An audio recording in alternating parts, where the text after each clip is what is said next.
जय जगन्नाथ फ्रेंड्स, चलिए आज मैं बनाती हूँ एक ब्लैक फॉरेस्ट केक, थोड़ा सा अलग डिजाइन का।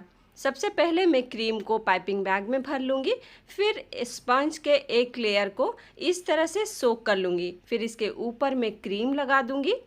अब इसके ऊपर छोटे छोटे से पीस में चॉकलेट को इस तरह से टुकड़ा करके डाल दूँगी और फिर मैं साइड में थोड़ा सा क्रीम लगा के इस तरह से फिनिशिंग कर दूँगी। अब इसके ऊपर मैं क्रीम को लगा दूंगी, पूरा आउटर को क्रीम से कवर करके स्पैचुला से एकदम फिनिशिंग कर दूंगी।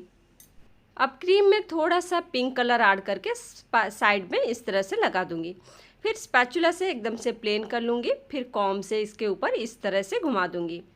अब जो एक्स्ट्रा क्रीम ऊपर आया है उसको इस तरह से मैं निकाल लूँगी। पहले मैंने और कुछ डिज़ाइन सोचा था, इसलिए साइड में पिंक कलर का क्रीम दिया था।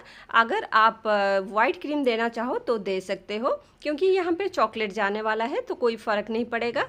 फिर मैंने ये जो कपकेक्स बनाए थे इसको बीच में से इस तरह से थोड़ा सा निकाल दिया और इसको सोक कर लिया। ये जो कपकेक्स मैंने बनाए थे, ये जो बैटर मैंने केक के लिए बनाया था उसी में से निकाल के बनाया था, ताकि जो केक का वेट है आधा किलो वो बराबर रहे। अब इसके ऊपर N1 नोजल से इस तरह से फ्लावर बना दूंगी और फ्रीज में इसको सेट होने के लिए रख दूंगी।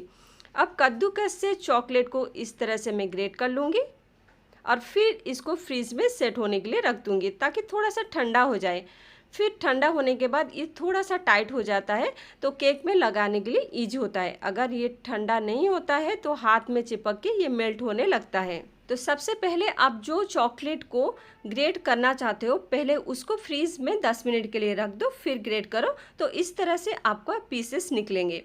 अब इसके ऊपर थोड़े से मैं क्रीम लगा दूंगी और फिर इसके ऊपर ये कपकेक्स को रखूंगी ताकि ये अच्छे से चिपक जाए। आप चाहो तो क्रीम ना लगा के आप एक टूथपिक से बीच में इसको इंसर्ट करके फिक्स कर सकते हो। अब ये बीच में बाकी के जो चॉकलेट्स हैं इस तरह से फैला दूंगी और ये टूथपिक से चारों तरफ मैं इस तरह से स्प्रेड करूंगी। अगर आप हाथ लगाओगे तो फिर चॉकलेट मेल्ट हो जाएगा, प्रॉपरली नहीं होगा। आप इस तरह से करोगे तो अच्छे से हो जाएगा। अगर आप भी सूरत सिटी में रहते हो और मेरे यहाँ से केक्स ऑर्डर करना चाहते हो तो पाइनएप्पल और वनीला जैसे केक को मैं 550 लेती हूँ पर केजी और चॉकलेट को 600 लेती हूँ पर केजी।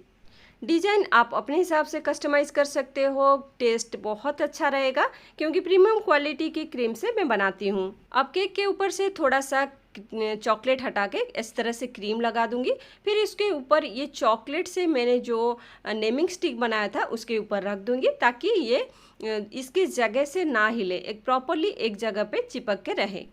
अब थोड़े से चॉकलेट को मेल्ट करके ये ओरियो बिस्किट के ऊपर इस तरह से स्टिक को मैं फिक्स कर लूँगी और फिर ये जब चिपक जाएगा इसके ऊपर इस तरह से मैं फ्लावर बना लूँगी N1 नोजल से। सेम इसी तरह से मैंने थोड़े से चॉकलेट को इस तरह से मैंने स्टिक से फिक्स कर लिया था और कुछ ग्लॉसी प्रिंट निकाले थे जिसके ऊपर इस तरह से मैंने सेलो टेप से इसको चिपका लिया था। अब इसको ये जो कपकेक्स है इसके ऊपर इस तरह से मैं रख देती हूँ और ये जो बच्ची का फ़ोटो है मैंने ग्लॉसी प्रिंट पे निकलवाया था, वो थोड़ा सा बड़ा हो गया इसलिए मैंने कट कर लिया और इसको भी मैं बीच में प्लेस कर लूँगी। अब ये जो फ्लावर्स मैंने बनाए थे बड़े बड़े स्टिक में, ताकि ये जो कपकेक्स है इसके हाइट से थोड़े से हाइट में वो रहे ताकि वो अच्छा लगे।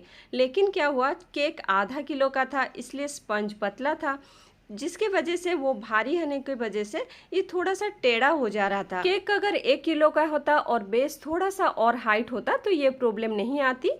फिर मैंने ये जो चॉकलेट्स बनाए थे इसमें लगा दिए थे और वो फ्लावर में से जो स्टिक बड़ा बड़ा था उसको मैंने कट करके छोटा छोटा बना के इस तरह से प्लेस कर दिया था और थोड़े से ग्लॉसी प्रिंट के इस तरह से मैंने बटरफ्लाई बनाए थे उसको भी यहाँ पे चिपका दिया था, लड़की की फ़ोटो चिपका दिया था।